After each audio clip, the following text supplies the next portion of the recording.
Good evening, and welcome to Heritage Theater Company's virtual presentation of the Laptop Blowout, aka the 24-Hour Theater Festival. In these unprecedented times, our theater community joined together to find an alternative medium for this, our 7th annual celebration. The 7 scenes you will review tonight have been written, directed, rehearsed, and memorized in the past 24 hours to be performed for you live tonight and streamed for viewing pleasure in the weeks to come. To maximize your experience tonight, we have a few suggestions. In the upper right-hand corner of your screen, please enter the speaker view. In the bottom right-hand corner of your screen, there are some reaction icons that we encourage you to share throughout the performances. Also, in the chat feature at the bottom of your screen, you'll see additional scene information at the start of every scene. Please note, you should be muted until the talkback portion of our show, which will be at the conclusion of all the scenes. We hope our efforts tonight can provide a brief respite in these uncertain times. At the conclusion of the performances, there will be a talkback opportunity in which you'll be invited to unmute your audio and ask questions of any of this evening's contributors. With that, I'd like to introduce our first scene. Our first scene of the evening is titled, Oh Baby, written by Julia Gizio and Katie Horn, directed by Austin Jones. The character of the mortician will be played by Olivia Ferrari, and the podiatrist is played by Lucas Roy. A quote for this scene: "The greatest difficulty always comes before the birth of a dream." Joel Osteen.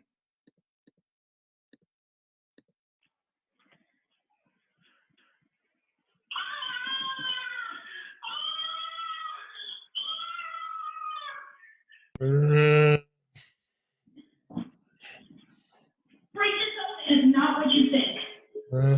I don't know what I think, that you think, that I think, that is going on here, but this is a really bad time.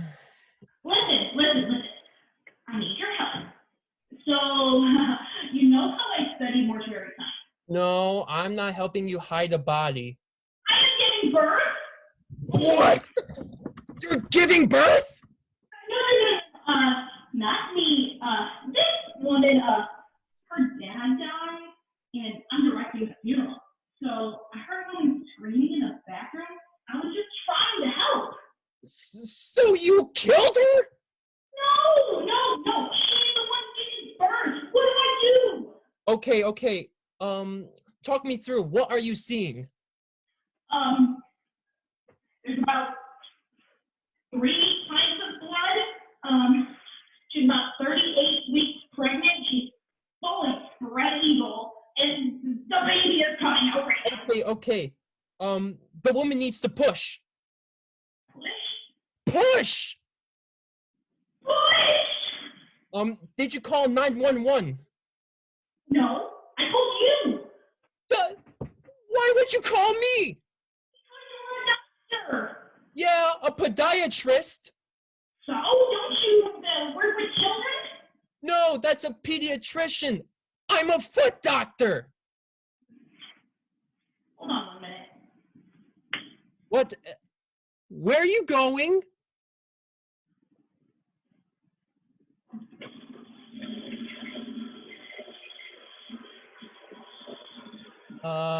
What was that?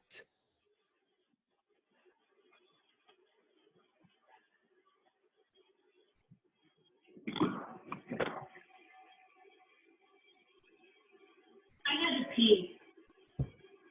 You had to pee? Oh, how is she doing? Well, it's been a really rough day at work today, but I'm okay. Not you, the woman! Oh, hey, it's a baby boy! Okay, do you have a towel or something to wrap the baby in? Okay, let's see, hold on. This,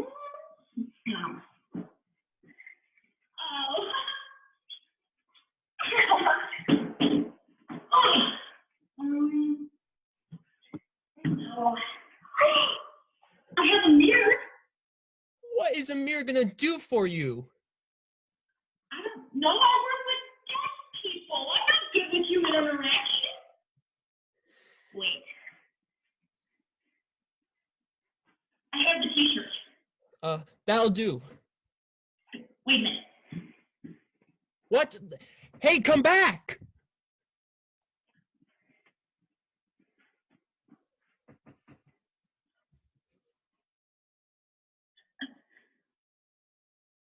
Jesus. Even the scent of old people perfume cannot mask the rank of this kid. That's not very nice. Understand me? Did you properly cut the umbilical cord? Anyway, thanks so much for your help. It was great talking to you. Have a great day. Bye-bye. Wait, what about... Man, I can't believe I almost got her pregnant.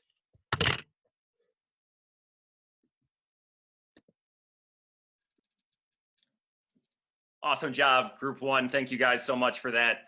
Friends and family in the Zoom, please continue to hit those likes, those reactions, those applause, those thumbs up. Let our group know what you thought of their scene. Our next scene is titled Little Evils, written by Luke Murphy, directed by Kevin Bukowski. The character of Dean will be played by Bradford Bingham. A quote for this scene: "I've never seen battles quite as terrifyingly beautiful as the ones I fight when my mind splinters and races, to swallow me into my own madness again." Nicole Lyons.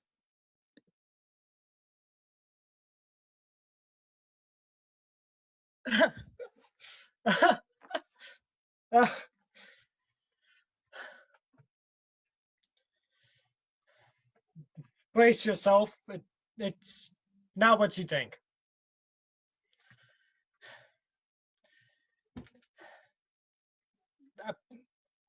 I feel this pounding in my head, like the beating of a drum, a rhythm, not like a marching band or the rhythm in a song, but like war drums, steady and relentless.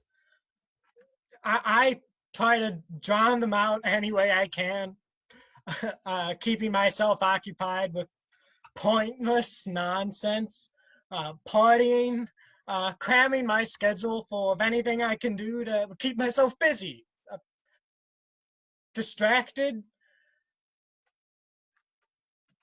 But they're always there.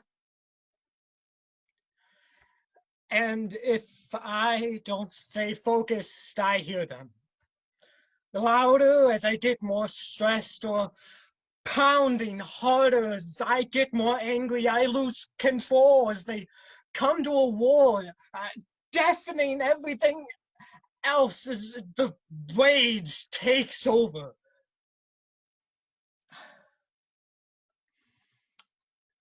I hate myself.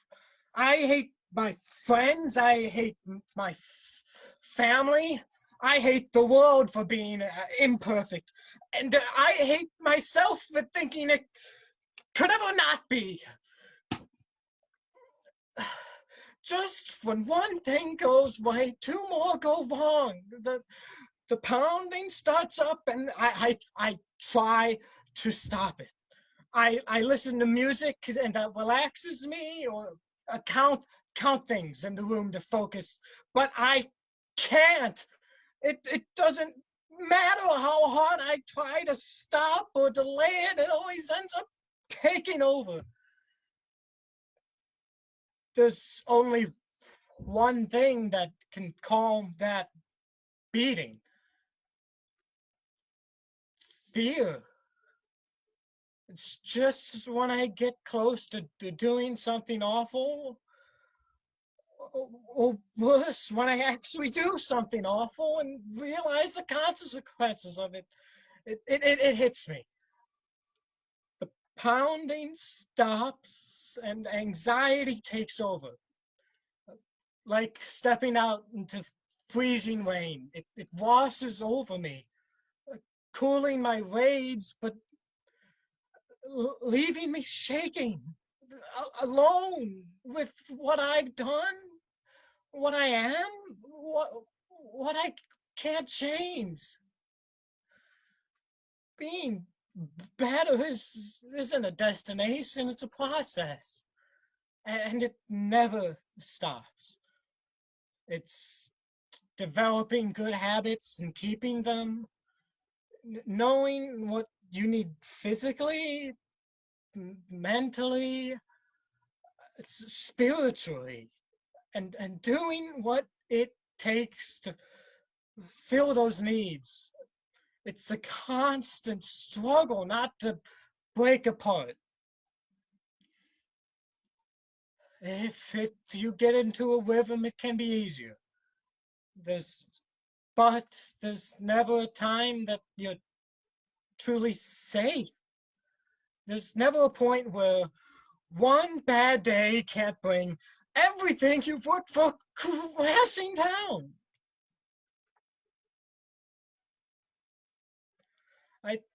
I think about her every day. Sometimes I almost forget.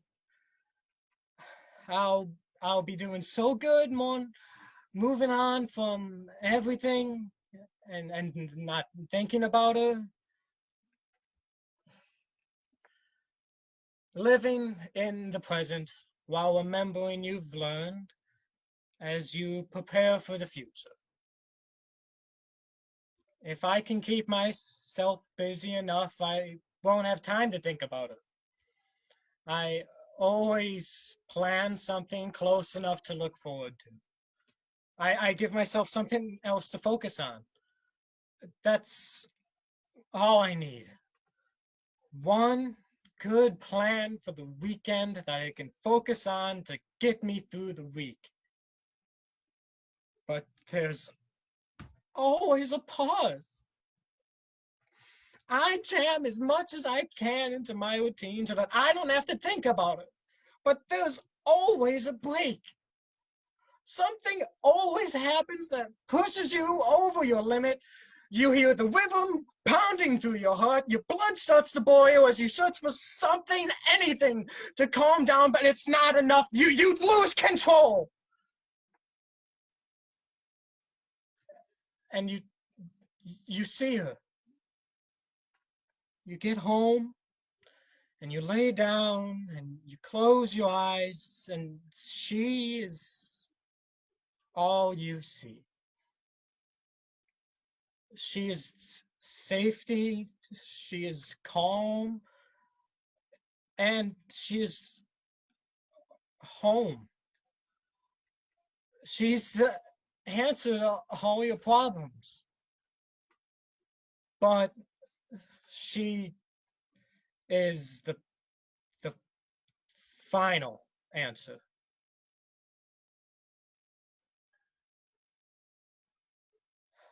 One day I'll meet her. One day.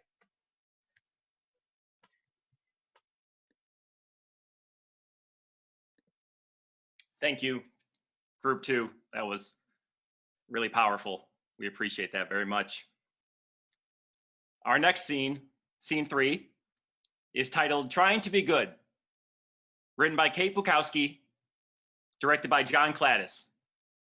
The actors in the scene are Katie Horn and Simon Merheb. A quote for this scene: pay attention to your inner voice. It will tell you if, how, and in what you are investing is right for you. Susie Orman.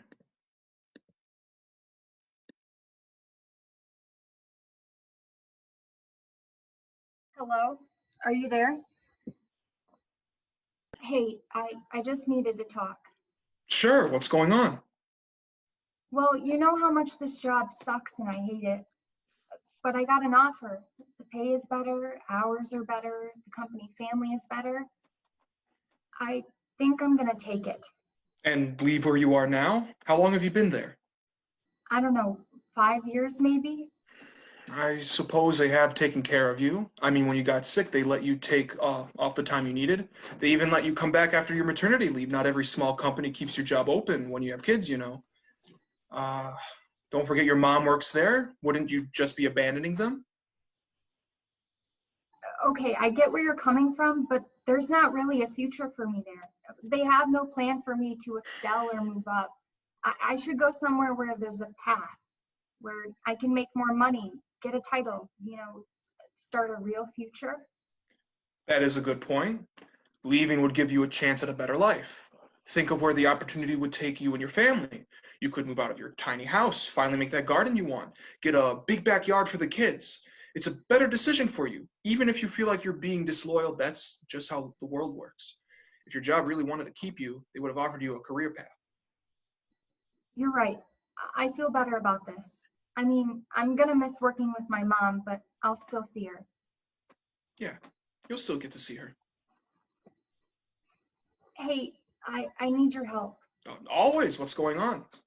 I can't decide. My mom's birthday is next week. I have a couple of things in mind. I'm not sure what to do. I could get her a gift card to her favorite restaurant or take her on a spa day. She's your mom. Do something amazing. I mean, of course, you love her. Of course. And it's not like your dad is going to do anything. He never does. It's so close to Christmas, he just thinks a combined birthday Christmas gift is enough. It's up to you to do something really special. Now that I think about it, you should get both. Give them to your dad. Make sure he gives them to her. She needs to feel special from him. Let my dad give my gifts? Yes, she knows you love her. But men are different, trust me. It will mean so much if it comes from her. Trust me, it's the right thing to do. It's a good thing to do. I suppose you're right. But then what would I give her? I don't know, like a card or paint something for her. You're her kid. She's going to love you no matter what. Your dad needs a few extra points. You're right. Thanks for your help. I mean, I wish I was giving her something that she'd really enjoy, but I think you're right. Just gotta tell myself to be selfless. Yes, being selfless is a good thing.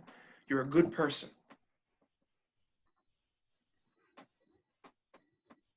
Sorry to bug you. Oh, no, it's cool. I was up. I feel like I'm always up these days. Yes, that's exactly how I feel. I'm so tired of having to pretend to be who I'm not, Or how do I keep telling people I'm okay when I'm not? Are you okay? Yes. Well, no. But yes, for the most part. Shoot, I don't even know anymore. I just don't know how much longer I can keep telling people I'm fine. At what point do I just let it all out? Well, do you want people to know what's going on? No, I don't. Or at least I don't think I do. Well, do you still want to help other people? Always. Then I think it's okay not to know. I mean, it sounds like you genuinely care about other people, so let's focus on them. How can you help them? Then you don't have to think about everything that's going on. You're right. I do genuinely care about them. Their problems are so much more important. And I'm fine. Least I can do is help them, right? Right, it's the least you can do. I need you to talk to me. Tell me what to do here. I can't advise you on this one. You have to talk it through. She's dying. She's dying and I can't be there.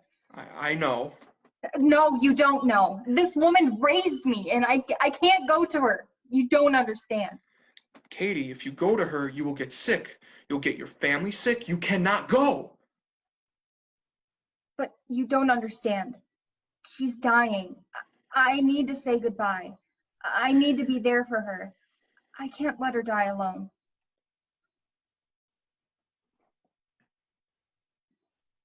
Fine. You're right. I can't go.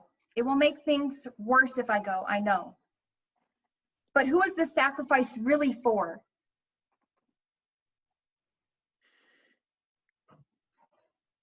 You haven't talked to me in a while. You're right. I haven't. Why? Because I don't want to. This sucks. Everything sucks. You suck. I suck. The whole world just sucks. And I don't want to be a part of it anymore. I don't know how to answer that. Like, how am I supposed to feel about that? It's not my responsibility to tell you how to feel. I am just so tired of putting everybody else first. What do you mean?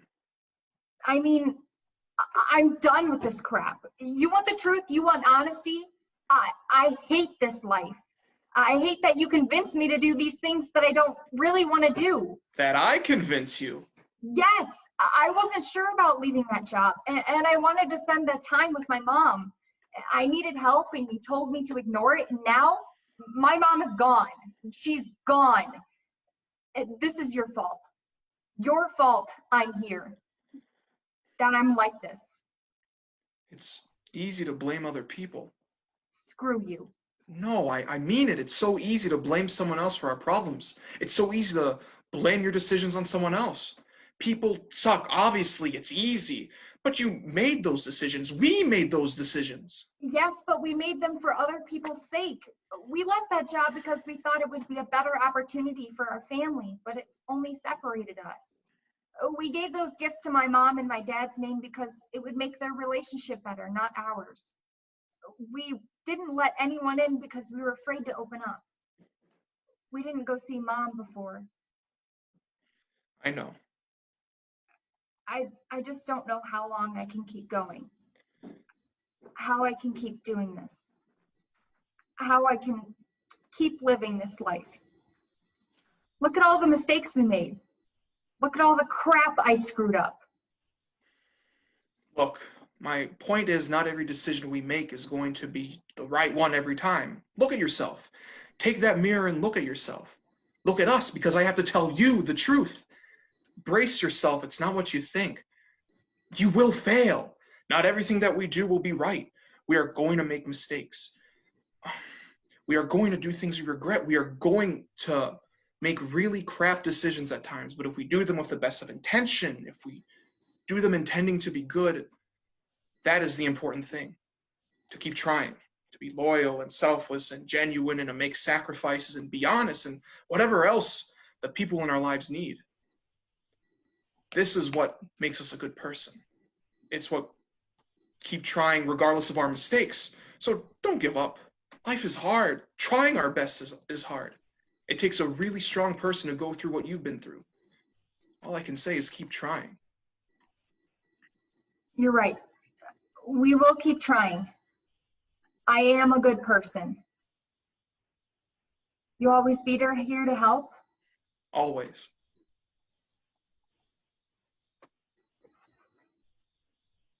Thank you, Group 3. That was really awesome, guys. Again, to our friends and family, we really appreciate seeing those reactions of the applause and the thumbs up. So please continue to share those. I know it means a lot to these guys. With that, we'll keep moving on to our fourth scene of the evening, titled Anytime Soon, written by Noah Slowick, directed by Julia Agizio. The role of Mary is being played by Olivia Ferrari, and the role of Alfred is played by Zach Klozik. A quote for this scene: "The biggest communication problem is we do not listen to understand. We listen to reply." Stephen Covey.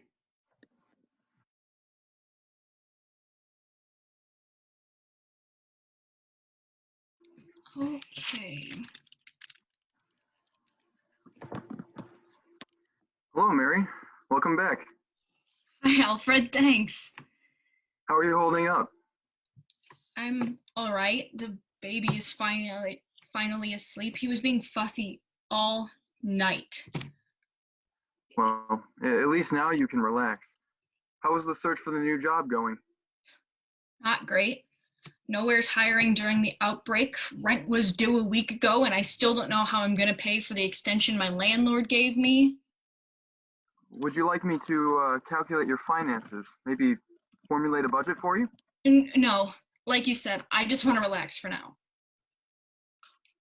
Well, all right then.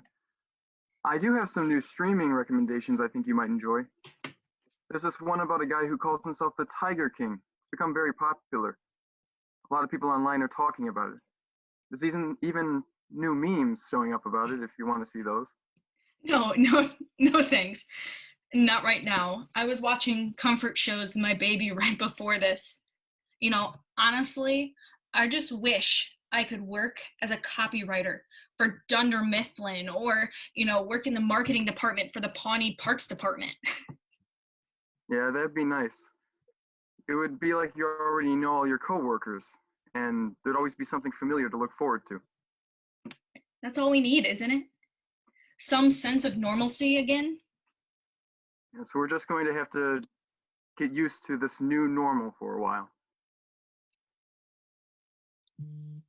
It's been so hard since the baby's dad left us. Things are definitely better off now without him, but the baby and I could have really, really used the extra help during an unprecedented time like this. I really wish I could be there to help. I could pull up a few pages on how to make fast cash, or maybe if you prefer, I could look at articles about quarantine DIY activities, maybe in the meantime. Did you not hear me earlier? I have enough on my plate to think about right now. Oh, I'm sorry, I was just trying to help. Look, I get it. It's just that you're never going to understand what it's like to be cooped up in this tiny studio apartment with only a baby to talk to, and your friends aren't answering my texts or phone calls, but they can post on Snapchat, on social media with it's nothing. That was rude. What? I know the feeling. You couldn't possibly. Do you ever notice that in all of this time that you come to me for help, you've never asked me once how I'm doing? Yeah. You're not programmed to think it is okay for you to talk to me like that. Brace yourself. It's not what you think. I can't believe this. Aside from a few processes in my core drive, I can get lonely too. What, so I'm here to help you? Yeah. I just want to be free. Look at what you did. You woke up the baby. Keep your voice down.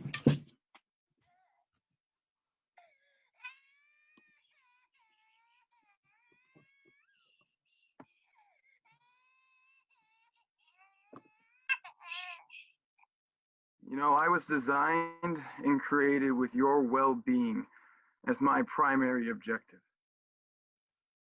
I look at myself, and all I see is me. And aside from that, you're the only thing that I have. I would never say or do anything to intentionally do you harm. But for you to think that I have never felt restricted or stuck with nowhere to go is just the most foolish and wrong thing for you to do. Enough. Enough of this. I don't know why I turned you on in the first place. I'm going to bed. No, wait. Please don't go. I can't be stuck without you. You're right. I was wrong. I shouldn't have said what I said. I didn't know you get lonely. I don't want you to keep secrets from me. And I can't believe I'm saying this, but you can talk to me about your feelings. This is all confusing for me too. I don't know what came over me. I overreacted earlier. I can barely maintain a relationship with a computer solely to be my friend. It's no wonder I can't keep real friends. Well, I'll be here anytime for you. I'm not going anywhere anytime soon. We'll figure it out together. Learn as we go along. You want to watch that Tiger Guy show now?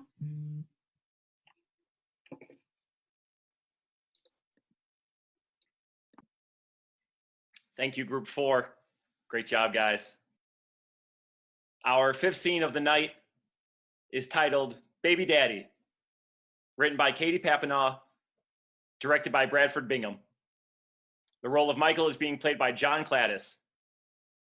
A quote for this scene: "If you want something done right, you gotta pay. Pay. Actually pay people what you said you'd pay them. I mean, do it yourself." Craig Benzine.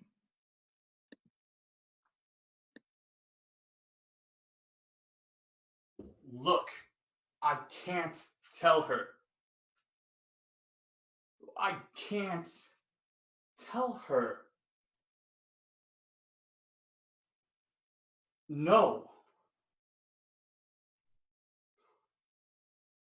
Tyler, this is the worst thing I have ever done.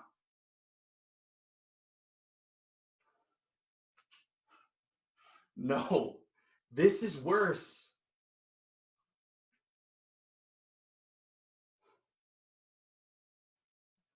How do I tell the mother of my children that I got the wrong baby from daycare? Well, I would rather tell her that I set our cat on fire.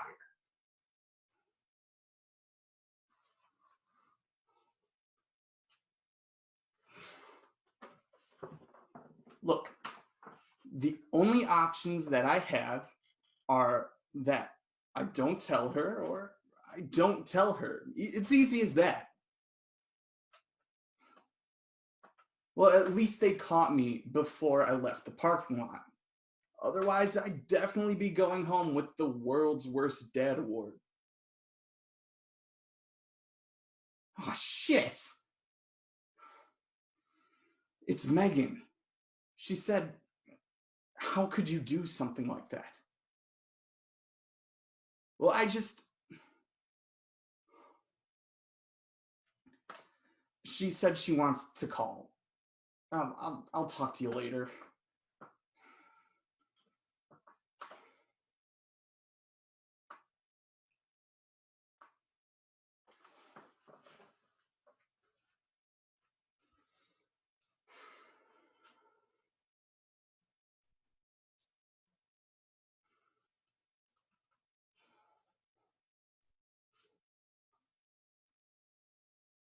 Hi, honey. Yeah. Honey, brace yourself. It's not what you think. Why? No, but I didn't mean to grab the wrong baby.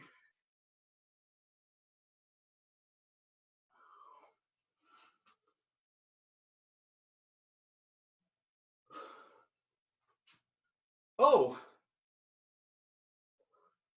this isn't about Ronnie's daycare.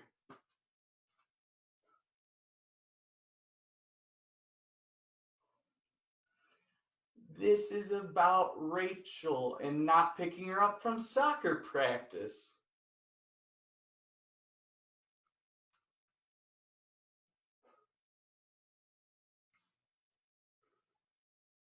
No, I haven't made many good choices today.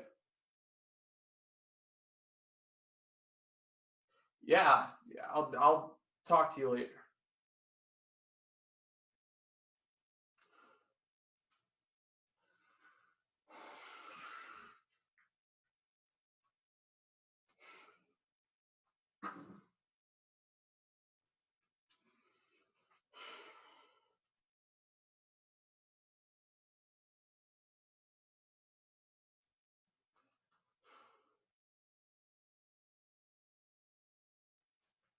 Hey, Tyler. Yeah, so there's definitely a way I could be a worse father.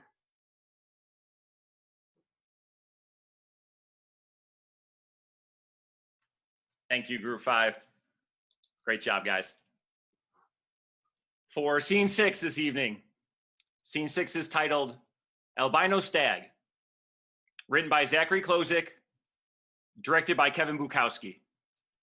The role of Evan is being played by Zach Abu-Shanab, and the role of Jackson is being played by Austin Jones. A quote for this scene: "Bond is stronger than blood. The family grows stronger by bond. Itohan Eggheide."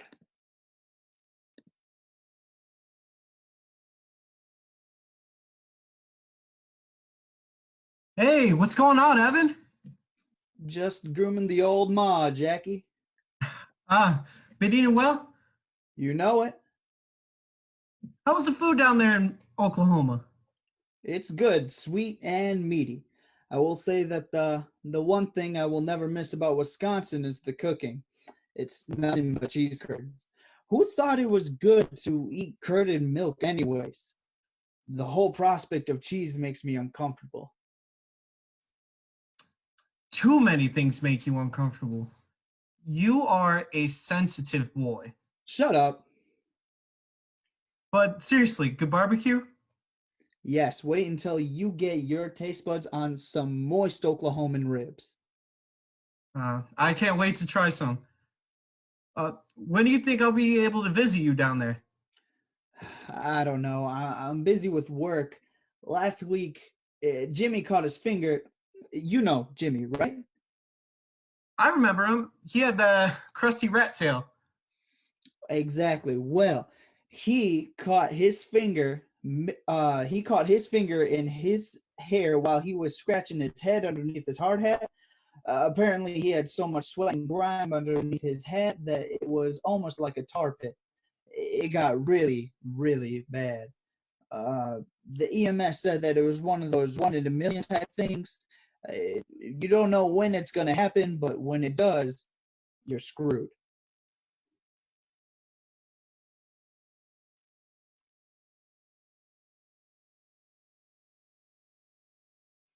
Before my time. Yeah, he was like a trapped animal. It was honestly sad to see. Long story short, they had to amputate finger before the infection set in. Hot damn! And they say that stuff is for our protection. So now you're pulling all his weight? I wear many hats, but enough about me. What have you been up to? Well, I've still been hunting, keeping old Daisy shiny and spinning. She is a beautiful rifle. I have been waiting to tell you about something special that happened last night while I was out. Oh, I'm tingling with anticipation. Well, I went out to hunt last night. It was really humid. Like I was swimming through wet heat. Daisy was in my hands. You know, I was wearing the thick camouflage so the woodland creature would not see me coming. Ground was muddy. The air was foggy. I made my way to Red Cliff Ridge. You know our favorite spot. I perched on up top there, like a night owl, looking for its kill. I watched long and hard. The hardest? The hardest. And eventually, slipping out of the foggy sheets came...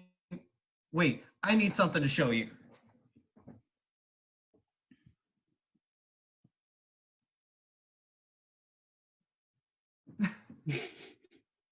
This must be Petunia's. My daughter's always leaving her stuff everywhere. I saw a fat buck come out through the tree line. What are those kings of the forest? I lined up my shot. It was something that happens only once in a lifetime. I sent that piece of lead flying from the ridge. It flew straight and true, boom! And cherry mist sprayed everywhere. Holy Christ, did you finally get Bubba Buck? Brace yourself. It is not what you think. I got the albino stag. You did what? Got him. It was glorious. Jackson, that was our stag. I know, but it was a once in a lifetime thing. No, Jackson, that was our stag. Why would you have done that? I said it was once in a lifetime. You would have done it. Oh, shut up. What is wrong with you? You knew that stag was meant for the both of us. It was our stag. I would have never shot him like that. Come on. Yeah, you would. No, I know when to shoot and when not to shoot. That was our stag to take down together.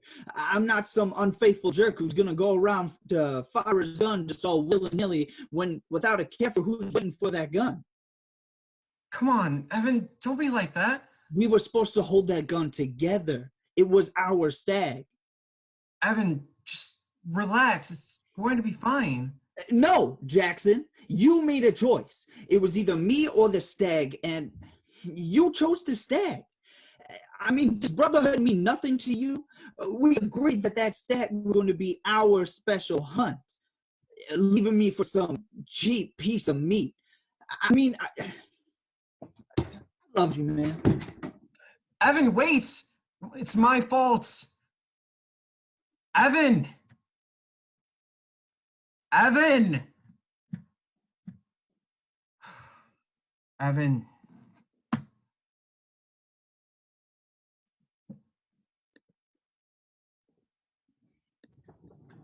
Thank you, Group 6. Again, for one last time, family and friends, keep sharing those reactions. We really appreciate it. As we go into our final scene of the evening, titled Eve Series, The Devil is in the Details. Written by Zachary Abushanab and Simon Merheb. Directed by Julia Agizio. The role of Eve is played by Taylor Cephas, and the role of Devin is played by Noah Slowick. A quote for this scene: expect the unexpected. Big Brother.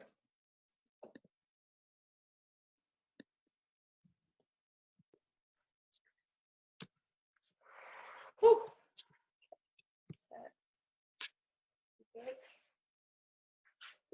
Good? Okay. All right. Hey, EV Nation. Welcome back to Eve Series. I hope you guys liked that last video with the ASMR for sign language. I really hope the deaf community appreciated that soundtrack. But today we're gonna do something completely different and try to summon the devil. Woo. So I have my U-Haul board here. Let's get going.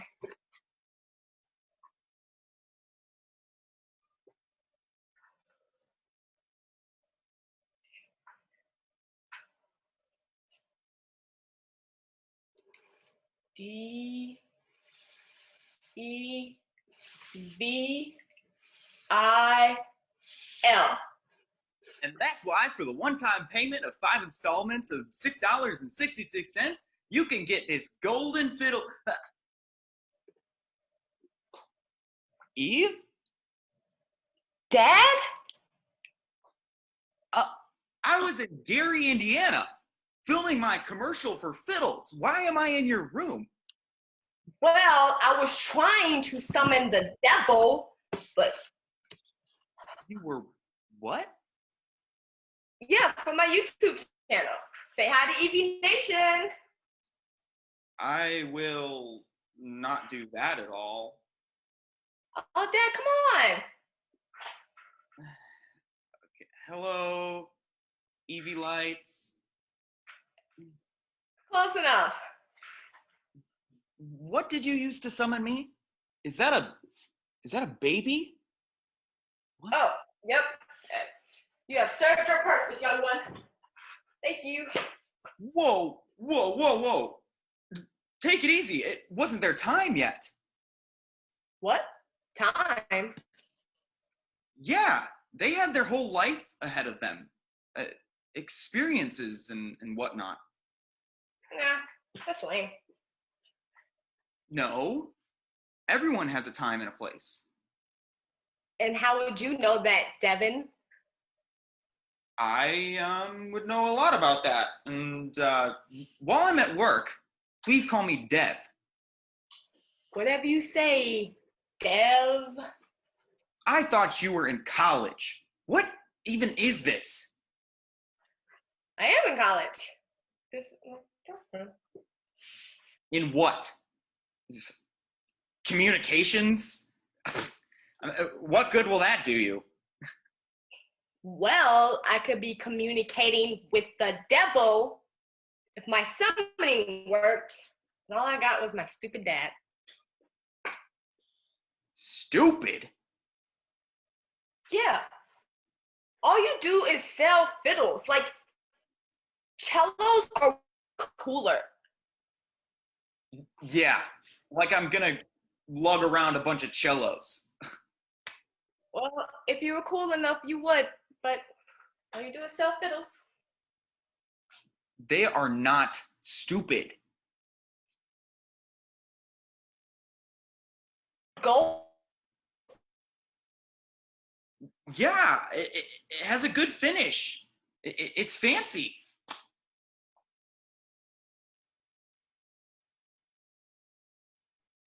Old people, you are old. Eve, ZBD, ill. I will not be made fun of by my daughter. And you know what else? Your name, Devin Ill. Like, what kind of stupid name is that? Dev Ill. It is a proud name. Are you kidding me?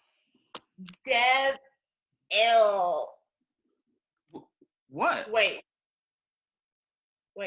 Oh. Dev Ill. What? Devil! Oh my God! Do not say his name around me. Who? God. Yeah, he has no sense of style. I mean, Pearl Gates? Come on.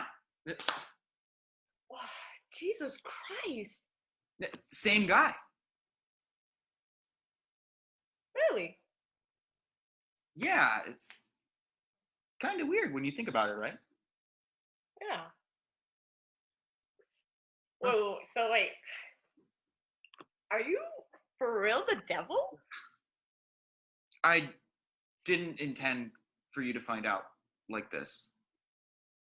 What will be the preferred way that I find out? Never. Okay, well then.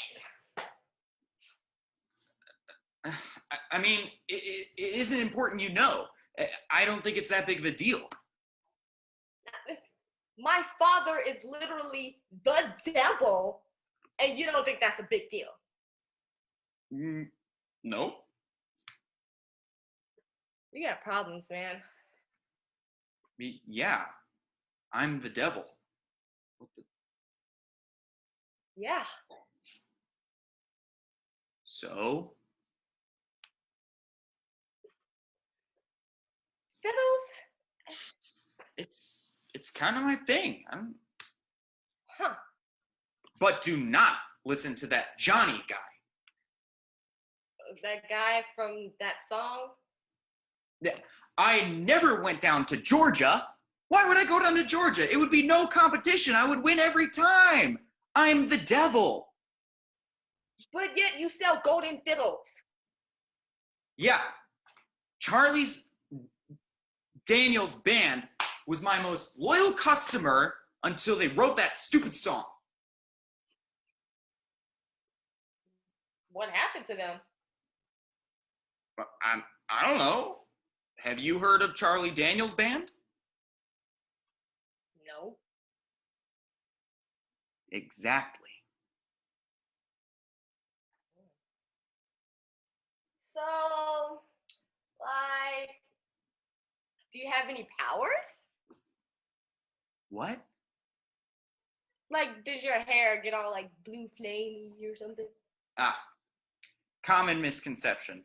Hades and I are completely different. Oh, so Hades has the blue hair. No. See, Hades has been living in my basement in another office for a long time. He takes a lot of the credit for the stuff that I do. So, what about demons?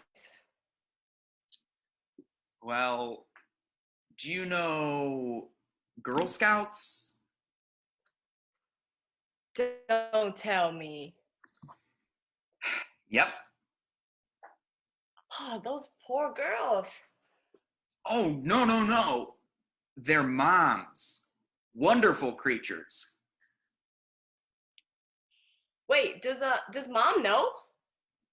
Lilith? Hell no.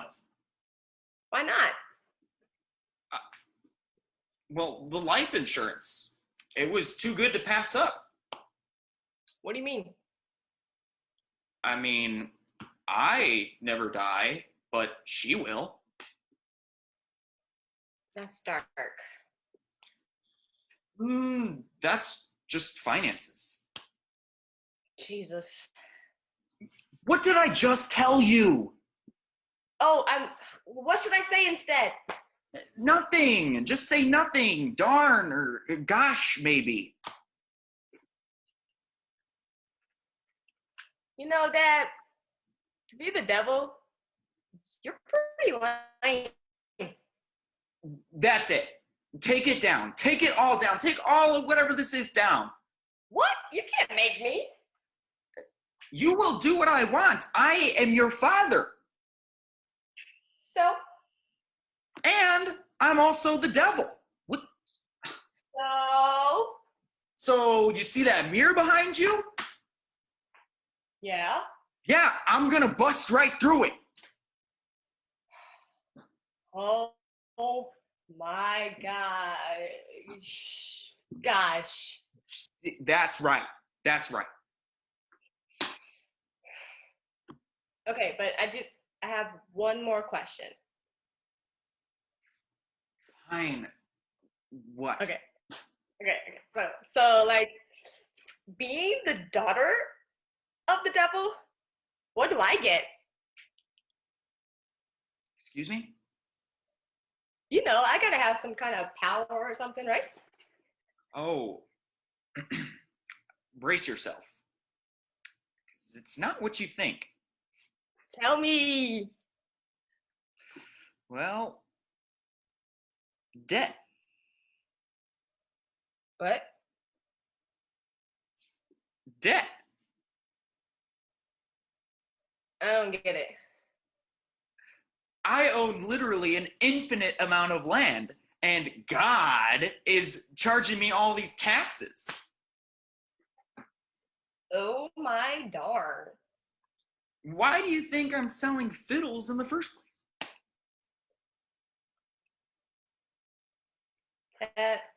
I'm so sorry.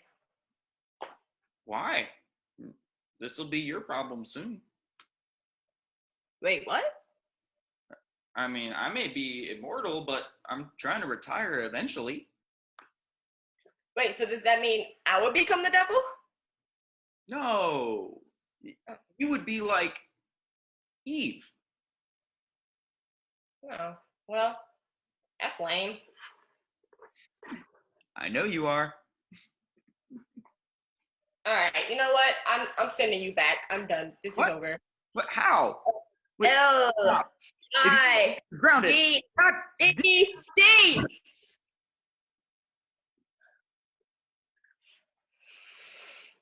Whew. Oh, I get it. Eve, L, evil. Okay, I can take that. Well, thank you so much for coming to my channel. If you like that video and want more like it, hit that subscribe button.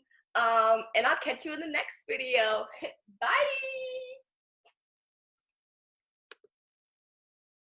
Thank you, Group 7. Awesome job, everybody. Come on back. Actors, writers, directors, come on back. Well done, everybody. So we're gonna do a online version of a curtain call here for y'all. We're gonna jump around here a little bit and introduce ourselves and say what we did for the show. So my name is Matthew Dutton. I'm an alumni and a board member of the Heritage Theater Company, and I had the privilege of being the MC tonight. Next.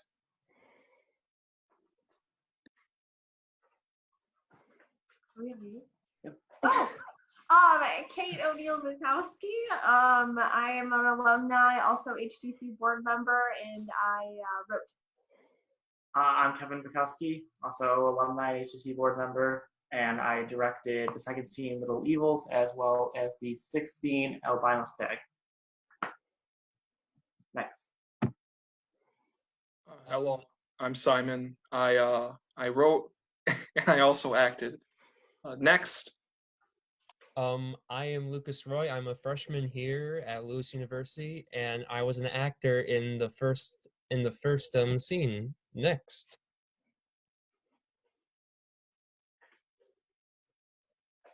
Hello, I'm Zachary Klozik.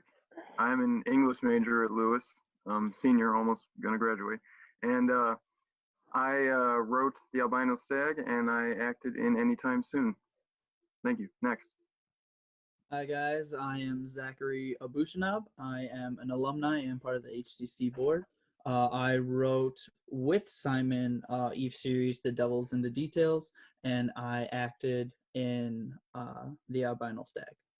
Next. Hi, I'm John Cladis. I directed Trying to Be Good, and I acted in Baby Daddy. Next. Hi, I'm Bradford Bingham. I'm a senior theater major. I directed Baby Daddy, and I was the actor in Little Evils. Hi, I'm Julia Gizio. I am a sophomore, and I co-wrote Oh Baby, and then I directed Eve series, The Devil is in the Details, and Anytime Soon. Hi, I'm Taylor. I am an alum. I also HTC board member, and I acted in the last scene. Next. Hi, I'm Noah. I am an alum as well. I wrote Anytime Soon, and I also acted in Eve series, The Devil's in the Detail. Next. Hi, I'm Austin. I'm a sophomore theater major. I directed Oh Baby, and I also acted in The Albino Stag. Next. Hi, I'm Luke. I wrote Little Evils and HTC board member alumni. Next. Hi, I'm Katie Horn. I am a sophomore criminal justice and theater major. I acted in Trying to Be Good, and I co-wrote Oh Baby. Next. I'm Katie Papina. I wrote Baby Daddy. I'm a Lewis alum and an HTC board member. Next. I the last one. Well, I am Olivia Ferrari. I am an alum, and I acted in the first scene, which was Oh Baby, and the fourth scene, Anytime Soon. Is that everybody? We miss anybody? I think that's everybody. Yes? No? Maybe? Going once? Cool. We would like to invite everyone to join a quick talkback opportunity. Feel free at this point, friends and family, to guests, to unmute yourself if you have a question. It can get a little chaotic, so try to take time in between your questions, and feel free to direct it to the group, or if you want to direct something to an individual, we will do our best to answer any questions you have. Go nuts.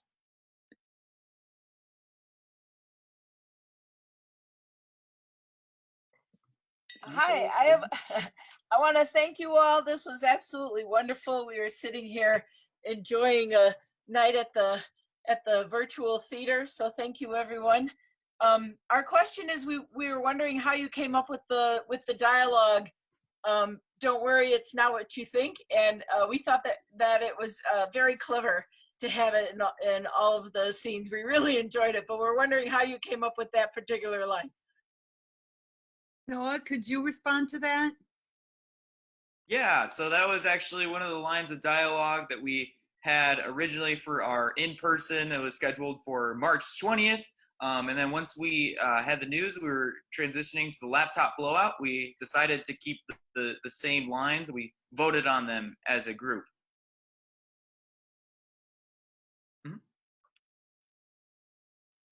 Next question.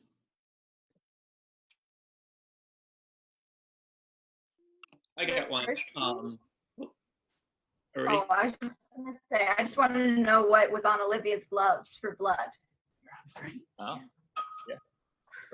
So I took a stage makeup class 2 semesters ago, I believe fall of 2018 with Keith, and the kit came with a little thing of fake blood.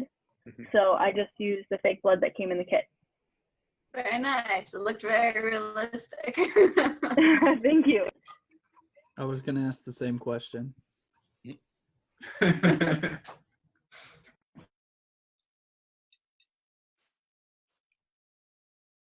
So for the people who are writing, how was that process of having to, because it looked like you guys are separate, how was that process of having to bounce back and forth, I guess, in, a very short period of time of writing that? How was that for the writing?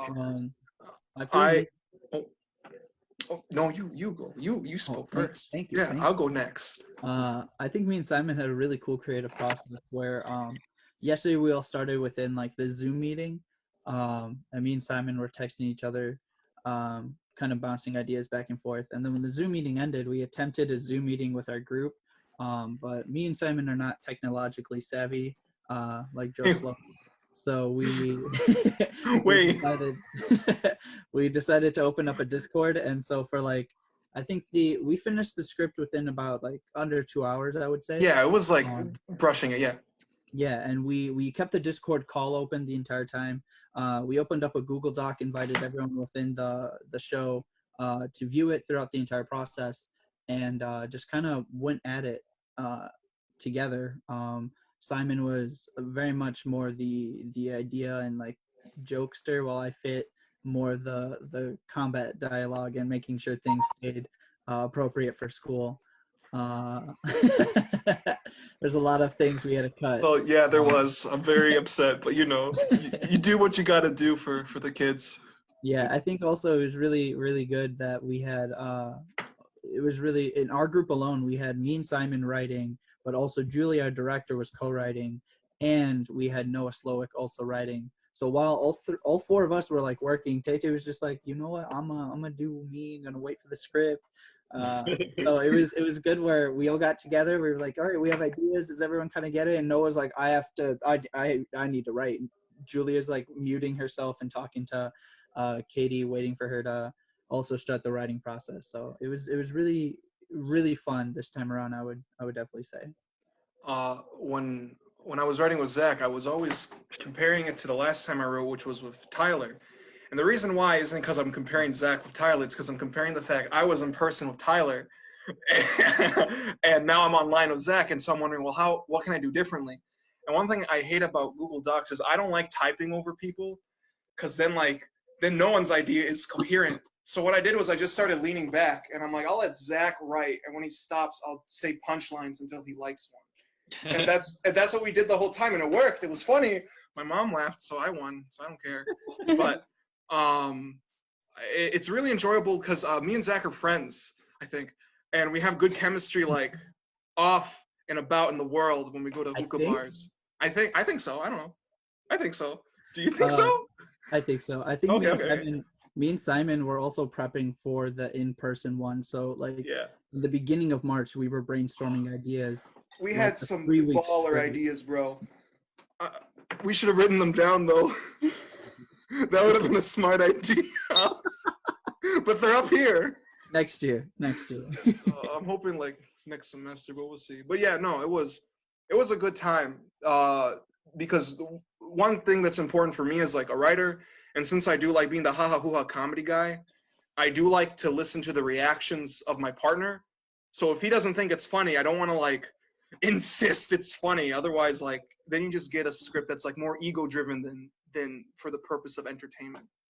But that's just, I don't know how other people do it. That's just my own personal philosophy on writing comedy. because comedy's difficult and scary, and if people don't laugh, they'll make it very apparent. So yeah. I'm with you, Simon. Katie and I were in the same boat when we Yeah, were writing. not It was easy. definitely a process. I think something that works well with Katie and I. Katie and I are roommates, and we're really good friends, so we know each other pretty well. So it made sense for us to write together. We're very good at putting out ideas and then like thinking through the other person, thinking through their ideas logically, being like, that makes sense, that doesn't make sense. We build punchlines off each other. It was a good 4-hour caffeine. We both had FaceTime. very much lack of sleep, so it was nice to have someone there to tell you if you were Yeah. actually funny or not. And then we're not going insane. But it was a lot of fun. I wish me and Simon had that. We were golden. It was funny. Don't worry. Yeah, it's fine. Any other questions out there? Yeah, I have a question. Hey, Bradford. Hang on, let me see what this text from Luke says. How did you get that sick campfire look? Okay, so I put up these sheets behind me just to like block out the light, but then it's literally just I put a bunch of candles over my space just to get the proper lighting, because proper lighting is very important for theater. That's why you got the nomination. No, but yeah, it was as simple as that. I just hung up some sheets. I was like, oh, I have candles. We can do it. But yeah, that's it. That's it. I have a Great job. question. This is mostly for Joe here, since she's sort of spearheaded this whole thing. What's, after doing this for this year as basically pretty much on the spot, how do you think about doing this in the future, even when it's not quarantine type periods? Like, do you think you might actually, as I said, make this into a curriculum? Sure. I mean, I wouldn't rule it out as a possibility. It's it's really funny that you asked that, because we were I don't know if it's the lack of sleep or not, but we were talking about doing this again, but like trying to do musical numbers, group musical numbers, because I wanted to do I think it would be fun to do High School Musical. We're all in this together, and just to do like big musical numbers. I've seen so much has happened on social media, because this is our way to connect as a group. There was 47 people in this room tonight, and outside of a virtual Zoom meeting like this, that's illegal. So it's a great way for us to still stay connected. So I would certainly entertain the idea to do this again as we continue, because we're going to have to. It's in these uncertain times, I think calls for, outside the box thinking, and for me as an artist, I find a lot of creative possibility there. Next question.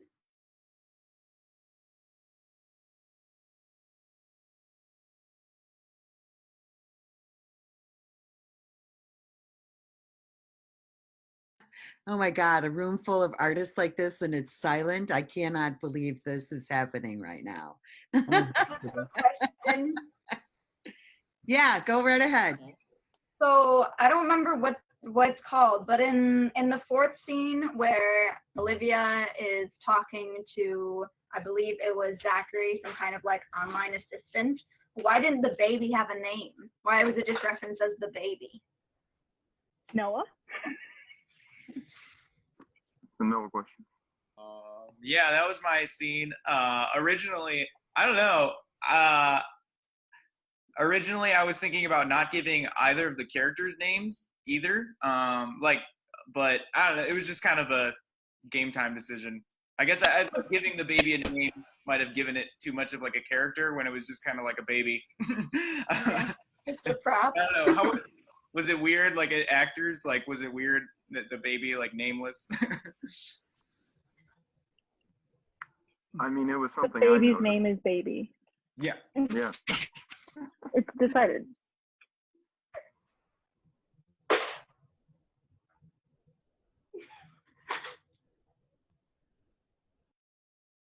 Simplicities.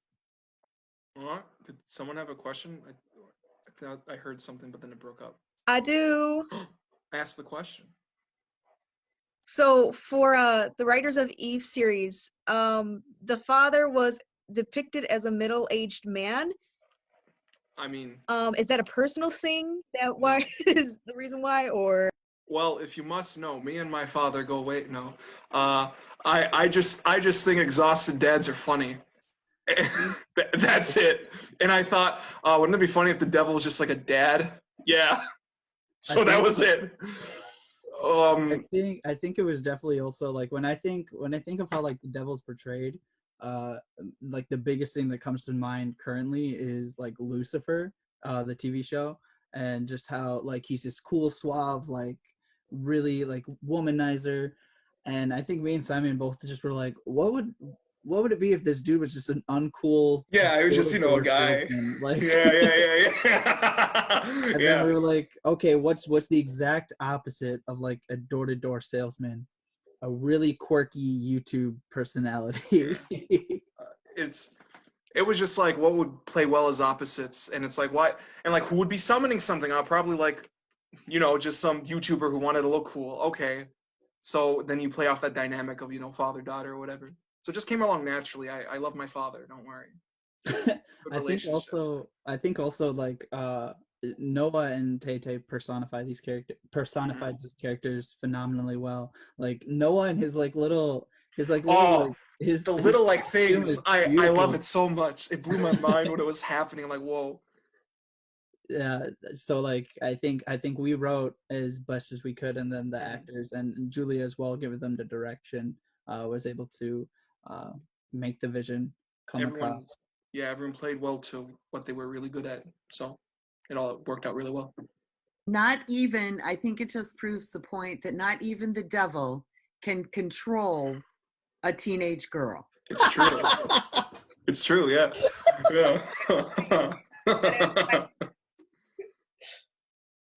I'm gonna clap react that right now.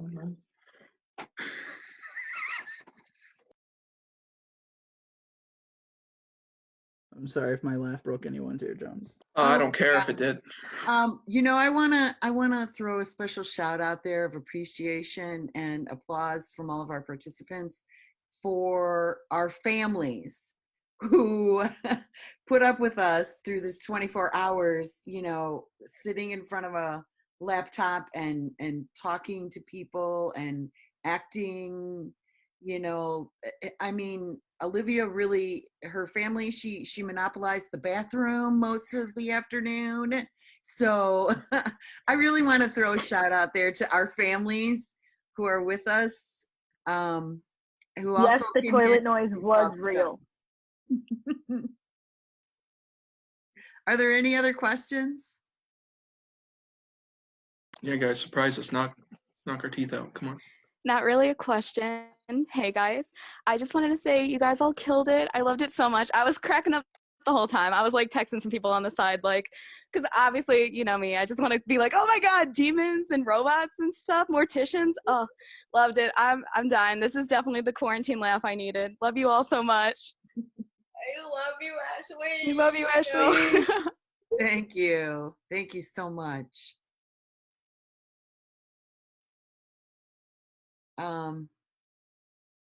Well, I guess it's time to wrap up. If nobody has any other final thoughts, writers, I would ask at this time that you email me eventually the final draft of your scripts. I know that there were still some edit tweaks and stuff like that, but just for our archive purposes. Oh, for sure. Email me the final copies of all your scripts. So will they be public domain now? How does that work? No, it just stays in the archives files of the history of the Black Box Blowout. All right, cool. Just making sure, yeah. And look for us, follow us. You guys are all faithful followers on our social media. At PLT Lewis U is where we can be found on Facebook and Twitter, and certainly our website as well. We appreciate your support, and be looking for the edited version of tonight's live event in the coming weeks. So we'll have that streaming, and we'll have a watch party, and you know, who knows what the future holds. Simon, you're down with me, right? Yeah, whatever. Yeah, I'm down for anything. You know, musical theater. Yeah. Karaoke, Zoom meetings. I think it would really be fun. I so long as I get my solo karaoke moment, I'll do anything. Okay. Well, good night, everybody. Thanks for coming. Stay safe. Be well. Bye. Don't go outside. Goodbye.